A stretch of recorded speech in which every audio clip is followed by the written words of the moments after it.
Hello, hello, hello. All right. Oh, there we go.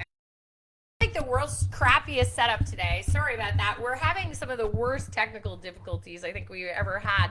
So we're going to talk a little bit about coaching questions that come to the equation over the past. Sorry, these glasses also were kind of crazy, right?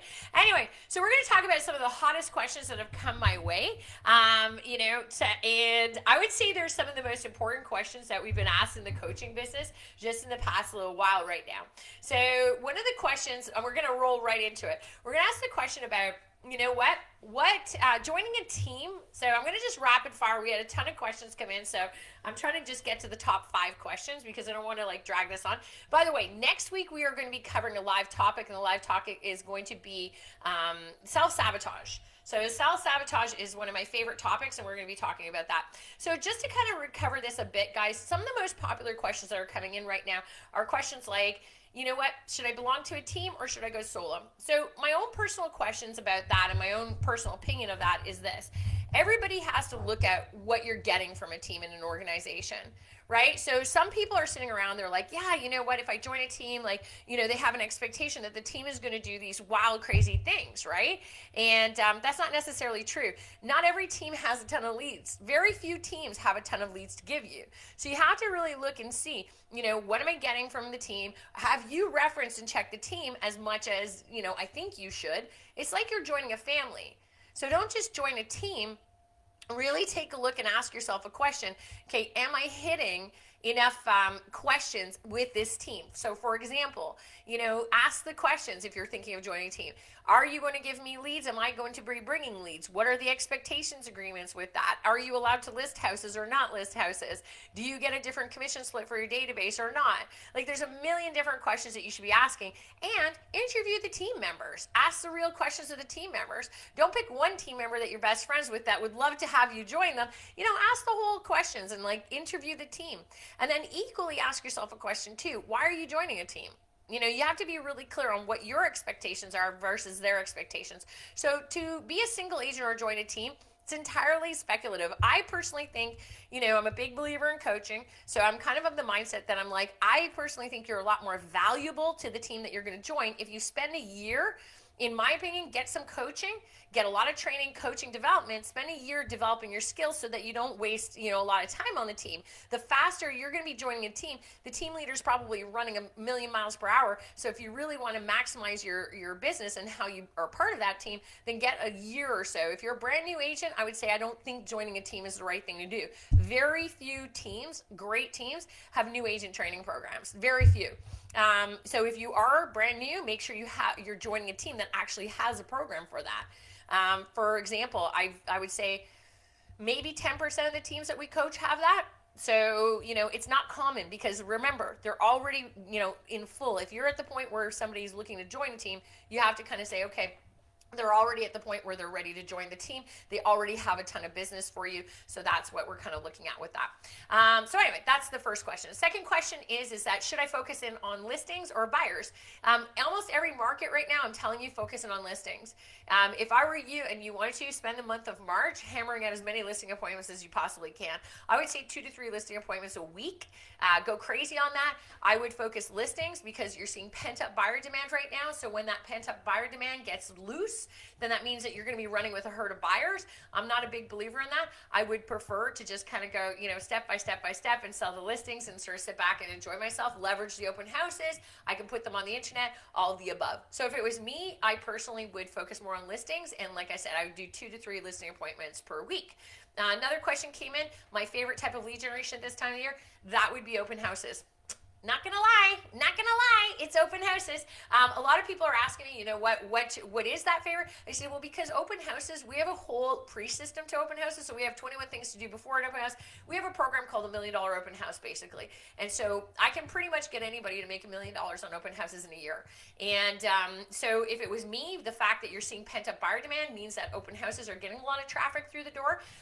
We have great, if you're highly skilled and you work on your skills at open houses, you could clean house with clients like that. So, I mean, if it was me, I would focus 100% on becoming an open house ninja. And so that's another advantage. If you're joining a team that has a lot of listings, That is so worth it because you can take those open houses and like do them twice a weekend and you can build your business like unbelievably. So that's another thing that I would put on, you know, priority list that I think would be quite huge in my own personal opinion. There's that one. Let's see what else. Let me see the other questions. Sorry, I was looking at other questions. Should I hire a buyer agent yourself? So on the flip side, that would come in. How do I know when I should hire a buyer agent? When you don't hire a buyer agent is when you don't have enough listings. So if you're going to hoard some buyers and you're going to like pick and choose your buyers, but you're bringing a buyer agent on board, I want you to picture how that's going to feel. You know, it won't feel very good. You know, if I join a team and I'm told I'm the buyer agent and yet the team owner is cherry picking which buyers that they're going to work with, and I'm sitting here going, well, what about me? Well, what does that mean? Right? So it's like that kind of puts me in a bit of a downswing where I'm going, okay, well, I really want to work with buyers, but my team leader is picking all the best buyers and I'm getting all the poopy ones. So it's kind of like if you're prepared to let go of buyers and you're carrying at least 3 listings at all times for one buyer or agent, that's fine. That's a good number. Just, you know, don't hang on. Don't bring a buyer agent on board if you're not ready to give up buyers. You know, unless you have 40, 50 buyers. What we do see alternatively is a lot of people bring on buyer agents when they have a lot of internet leads. You don't need to bring on buyer agents for internet leads. You can find 1,000 agents that you can train to work internet leads and get a percentage, 50-50 even from them, without the stress of managing buyer agents on a team. So to me, I would assemble, if I had a lot of online leads, I wouldn't assume I needed a buyer agent. I would probably go to more of an ISA, or I would go to more of a group of people for accountability and really work those, you know, internet lead teams. And that's things that we've designed on other teams as well, where we're like, well, why don't we just design some internet lead teams and put them on board? And if they can pass through that would be great. So that's that one as well, which is really great. VA versus a full-time assistant versus operations. That's another question that I was asked a lot. We got tons of questions on that. So VA versus admin assistant versus operations. So I'm going to just kind of say, if you ever read the book Traction's a great book, and it explains high level of implementation. That's the high level. So if you're looking at building a big business, and you want better systems and models, then my opinion is that you really should be looking at an operations director. That's a salary upwards 75 or higher is what you're looking at. If you're looking at, you have a bunch of random personal tasks like emails to catch up, you know, assorting G drives, running systems at Asana and all those kind of things, that's probably more of an assistant or a VA. A VA is task management, okay? I love VAs, like don't get me wrong, they're great. But the reality is they can quit on a dime. There's nothing you can do about it. You don't see them all the time. Even if you do a 30-minute Zoom call a day, that's still nothing. Most of the time, they want a bunch of tasks, and they want to run through the tasks. I've been lucky. I've found a couple VAs over the years that have gone over and above. But for the most part, you know, I'll be honest with you, sometimes I'm left just like with my hands up in the air going, holy smokes, like there is no attachment a lot of the times. I find it's kind of like, and you don't know what's going on the other end because they're in a whole world away from you. So it's no matter what you do, it's very hard to manage that. So I say VAs are mostly task oriented. Does not mean they're less talented. But a lot of people bring on VAs expecting operations, and it's not the same. So it's really about task management. And where the word assistant comes in, an assistant is somebody who is localized. They can do a little bit more, but again, do not ask your assistant to become your operations. Like there are 3 separate positions. You've got VA, assistant, operations. There are 3 different pillars. So you really wouldn't go like, you know, 1, 2, and 3, like you'd kind of see what do I need right now. If you have a lot of tasks that are overdue, that are repetitive, that's definitely a VA. You know, if you have a lot of paperwork and trade records and localized things and, you know, you need searches done, things like that, well, that's more of an assistant. And if you're at the point right now where you're like, oh my gosh, I want to go next level, I want $10 million, you know, I really want to take it next level, but I have 0 systems in place and I need somebody who can design them, develop them, implement them, that's operations. So there are 3 different things. And, you know, where do you start and where do you finish? You'll know. Just try not to assume that you can take an assistant, make them into operations, or even a VA and expect operations tasks from them, because that's putting a lot of pressure and that's really not that fair. So that's not going to work for sure. I will tell you that. time off, what do you do if I get that question all the time. What do you do, when your input and output aren't matching in this industry, and how do you get the time off? I'm a big believer too. In this market right now, if you really want to know the truth, until you're hitting your goals, I don't know why you would take time off. To me, it's like fix that, and fix that. And I think that that's something that I find is very important. Is like, I don't expect you to work 24/7. Everybody knows that about me. I don't expect that. But what I do expect is that if you're hitting your targets, that's what's important. Then you give yourself time off should you need it, should you want it. Always 1 day a week. It's always the thing with me is to take 1 day off a week. But I think equally when it comes to vacations and major time off, you have to always look and be honest with yourself. And if you're honest with yourself and you're telling yourself and saying, I'm not hitting my targets, take a really good look and start saying, how many hours a week am I working and what am I working on? Okay, so it's very easy sometimes to be like, oh, I'm going to take a weekend off. And then you look and you're like, oh shit, that's like 2 weekends off, or that's my 3rd weekend off of the year. Well, you can't. Like, real estate is about getting into momentum. That's the number one thing, right? What do I do with people who are commission cutting? That's another thing. I don't believe in commission cutting. So I believe if you're losing your listings on commission, you need to get a sliding commission scale, and that's almost mandatory. So I would highly suggest you get a sliding commission scale. Super important, and then you won't run into that problem ever again. Listen to some of our scripts on it, and you'll see. Commission is only an issue in the absence of value, but what you're equally looking at, you're going to see, my cat's trying to get into the picture here. Anyway, but what you're going to see, obviously, is that if commission is only an issue in the absence of value, how are you articulating value? Right? If you're just walking in, you have a custom presentation, there's nothing else to it, then you're not really articulating anything, are you? So that's kind of where the problem sort of lays, and that's what I look at there. And I think, just from the bigger picture, like that's a no-brainer. Right? It's like, I'm just not big on commission. So, but equally, how do I combat? Another person just sent me a message earlier this morning and said, what do I do when I feel like the market's really hard and all I want to do is quit? I'm going to wrap up with that question because that's a mindset question. And don't forget, next week we are talking about self-sabotage. So I'm going to do a really good live on self-sabotage. Here's my biggest thing is that, when you're looking at mindset, so many people are effed up right now. And whether it's because, like, even myself, right? It's not an easy market. It's a very difficult market. Try coaching people in this market. It's even harder. Oh yeah, shoot. Sorry. I will answer one more question. It came in a few times. Somebody asked me, they said, how do you choose a coach in this market? How do you choose the right coach? And 2 questions actually. How do you choose the right coach, and how do I become a coach? So 2 things. First thing is be very careful. I saw a post about 2 weeks ago. Somebody said, hey, I read a book. Now I'm going to become a real estate coach. I'm like, what? I'm like, that's not how it works. Okay. Everybody should know is like, if somebody has a full-time job, and I'm being very honest with you, if they have a full-time job and they're side hustling coaching, I don't think that's the right person for you.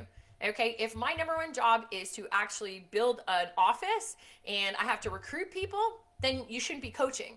Why do you need to coach if you're actually doing your full-time job? Unless you've recruited the right number. I just had a conversation with somebody who was telling me that they weren't happy with their coach, and I was like, okay, well, tell me about your coach. And they're like, well, they run the office. And I said, well, how many agents in the office? They're like 10. And I was like, 10? In a whole office? And they're like, yeah. I said, so there's a huge opportunity for recruiting. And they're like, yeah, but there's not enough agents for that person to make an income, so they're side hustling as a coach. And I'm like, holy smokes, that's not the right person to put in your business. That's a person who's looking for supplemental income. In this market, find somebody who understands how to push you out of this market. Okay, don't stay in that comfort zone. Really, really, yes, we can do it for sure. And self-admittedly, yes, I am a professional coach. But I can tell you right out of the gate, it doesn't matter who they are. If it's a side hustle, then that's what it is. Okay, if it's the same thing, I wouldn't be trusting a side hustle investor. I just wouldn't. I want the full-time real estate investor who's going to give me the best advice and who's going to take me down the right path. Why? Because they're in it every day. They don't have extra income coming in. When somebody needs extra income, I don't think there's anything wrong with monetizing, but it makes me wonder. Sorry, this is my cat, by the way. She has never done this. Hello, Lucy. She's never done that. But anyway, now you've met Lucy. But it's not to cut people down. It's just that, look, coaching people's livelihood in this market is not a side hustle. It's full time. So those of us who are studying it, we're in it, we have everything to lose if we don't get you into the right direction. But if somebody is doing a side hustle and coaching and all of a sudden they've AKA read a book and now they're a coach, you got to watch out for that. It's not okay because it is just a side hustle. You know, if I'm going to list with the number one realtor in the city and I find out that they're actually, you know, making chocolate in their basement and they're going door to door selling chocolate on the weekends, I might be like, what the hell are they doing? Right? Like, why would I list my house with somebody who's making chocolate in the basement and selling it as a side hustle for a quarter of the money? Something should tell you that there's something, the priorities aren't there. They're not succeeding in one. Okay, so it's a different priority in my opinion. I don't really think of it that way. Now, if you want to become a coach, the difference really is like start with your office, you know, start volunteering, doing some coaching programs in your office. Maybe sit down and say, okay, I'm going to find 2 agents that are struggling in my office, create a coaching thing and start testing it. You know, use the book to test it and stuff like that, but be careful. Okay, so watch for that. On a side note as well, so the last question, how do I get my mindset when it's so hard? Here's the thing is that I agree it's hard. I'm going to be the first person to say, you know what? I have found the 3 years of COVID were easier than this year as a coach. I'll be honest with you. Toothache aside, I thought the 3 years in COVID were way easier than what we're seeing now. Okay. And the reason why is because we have to teach skills. Okay, so that's what you're seeing right now. If you understand that it's just skills right now, it's a numbers game combined with skills. The better your skills, the better your numbers. That's really what it's going to come down to. Okay, so don't get frustrated. It's very stressful, but it's a numbers game. So if you're inputting and outputting what you need to, so if you're not succeeding, do whatever it takes. Reach out to agents who have business for you. Do more open houses. Go door knocking. Network your ass off. Whatever it takes to get belly to belly with people. 30 to 40 hours a week to get yourself into a 30 to 60 day commitment to make sure that you get momentum. Don't let the mindset quit, okay? It's really tough. I get it mentally, but it's not tough if you look at the big picture. It's what we've been programmed for 8 years or less. It's a big shift for us, so it's going to feel bigger than it is. At 2 o'clock in the morning, it's going to feel even bigger. So the number one thing I want you to do is surround yourself with people who are bigger thinkers, positive thinkers. You know, I would say invest in coaching of some sort, but I would also at the same token say, make sure you don't stay in your comfort zone.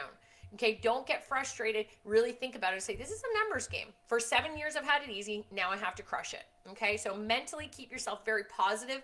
All of my TVs in my house have masterclass on it. I'm always learning. I'm always listening. I'm listening to scripts. I'm listening to audios. I'm listening to podcasts.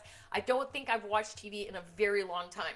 Okay, until we're through this next phase, which will probably be here till about summertime, all I'm doing keeping abreast of everything, keeping my head very strong because almost on a regular basis, you're going to have it kicked.